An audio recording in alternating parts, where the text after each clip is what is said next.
And so he calls them. They come over, and Francesca has this to say. O animal grazioso e benigno, O living spirit, courteous and good, traveling the black night to visit us who left the world dyed purple with our blood. Were he who rules the universe our friend, we would entreat him, praying for your peace, for you have pitied us, our twisted fate. Now, there's a lot of things to say about this speech of Francesca's. That's just part of it. One thing I'd like to hit on here, bringing us back to the wisdom of the doctors of the church, is this notion of peace. The souls in this ring enjoy no peace. They are flung by that hellish cyclone. But Francesca uses the word peace a couple of times, and she says, because you have been so kind to want to know about who we are and what happened to us, if the King of the universe were our friend, then we would pray for you and we would wish your peace. But what is peace? This is what Thomas Aquinas has to say about it. Peace is the result of, or the effect of, charity. And charity is none other, says Aquinas elsewhere, than friendship with God. You're not talking about almsgiving or feeling affable towards your neighbor. The deepest love that man can ever know, true charity, can only happen as a result of friendship with God. That is, the charity which unites you with God will, of course, unite you with all of God's creatures, your fellow man here on earth. Peace is the result of that charity. Aquinas says peace implies a twofold union. The first is the result of one's appetites being directed to one's object. The other results from one's appetite being united with the appetite of another. What he means here is that charity allows us to rest in peace, to know that comfort at the deepest level of our beings, because we are united with what we have desired with the deepest core of our beings, God. And that brings rest to our wills, not the rest of inactivity, stasis, boredom, but the rest of absolute delight and fulfillment. But the other kind of peace is affected by charity too, because when my will is in accord with the will of God, I cannot be at discord with you. You are human also, and desire at the deepest core of your being that same unity. It is this peace, this twofold peace, that Francesca and Paolo will never know. Francesca seems, but only seems, to be well intended towards Dante. If you look at her words closely, she does not say, I will pray for you. She says, if I were in friendship with God, I would pray for you. But I'm not, so I won't. And in fact, to the extent that Dante is seduced by Francesca's courtly ways and by her own self-justification, which we are about to see, to that same extent, his own peace will be marred, will be ruined. If he is ever to have peace, he must reject the arguments of people such as Francesca. She continues, love that flames soonest in the gentle heart seized him, for that sweet body which was snatched from me, and how it happened hurts me still. Love that allows no loved one not to love seized me with such a strong delight in him that, as you see, it will not leave me yet. Love led us to one death. Notice what she says about love. This is a sort of thing that happens from outside a person. It flames within the gentle heart in the vicinity of somebody of nobility and beauty. It just happens.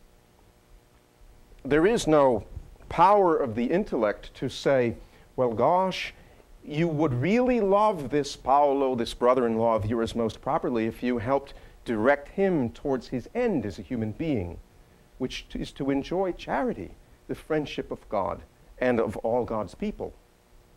No, you, in fact, wish to believe that this love comes at you and is simply irresistible. It was irresistible to him and irresistible to you. Nothing was to be done about it. Love that allows no loved one not to love, says she. It's almost impossible to figure out the logic of this. We know perfectly well from experience that often people are loved who do not return that love. What Francesca is engaging in here is self-justification. It's a rationalization. She misconstrues the nature of love. She wishes to forge an excuse for herself. And the excuse that she forges is, in fact, the sin for which she is damned. Because the very attitude of mind, the lie that she accepts, is this, that there is no guiding intellect to steer our passions towards their proper end. She is now repeating that lesson and thus sinning all over again and again to no avail, without purpose, the sin for which she was damned in the first place. Well, Dante asks her, he pities her after all, how did it ever happen that you got started in this love affair which ended so disastrously? Tell me about that. And so Francesca has this to say, the last thing that she has to say. One day, we two were reading for delight about how love had mastered Lancelot. We were alone and innocent and felt no cause to fear. And as we read, at times we went pale as we caught each other's glance, but we were conquered by one point alone. For when we read that the much longed-for smile accepted such a gentle lover's kiss, this man, whom nothing will divide from me, trembled to place his lips upon my mouth.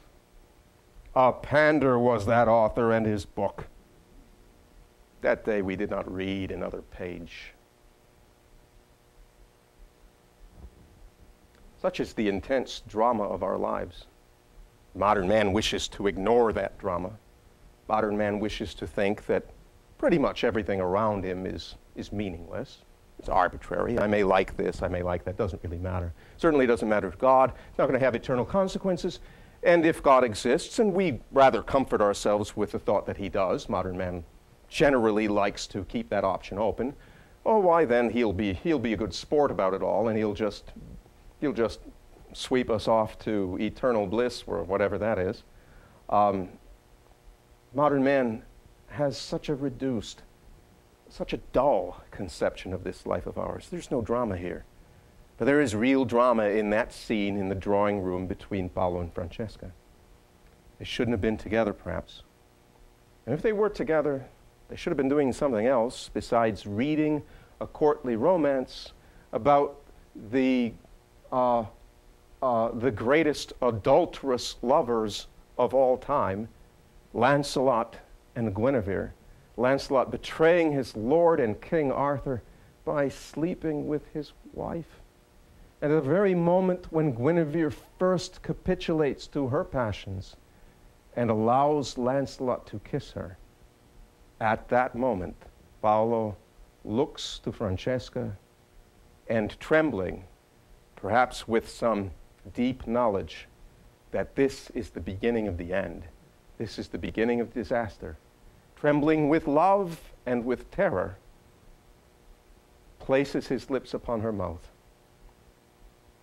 Francesca, as is typical for her, does not blame herself, does not blame Paolo, passes the blame off. It was the author of that book, it was the book, it was the author that was the problem. But then notes very tersely, on that day, we didn't read another page on that day. And so now for all eternity, Paolo and Francesca are linked, with each one serving as a reminder to the other of the futility of that love, of the terrible result that it gave itself to, of the utter loss of the love for which they were made.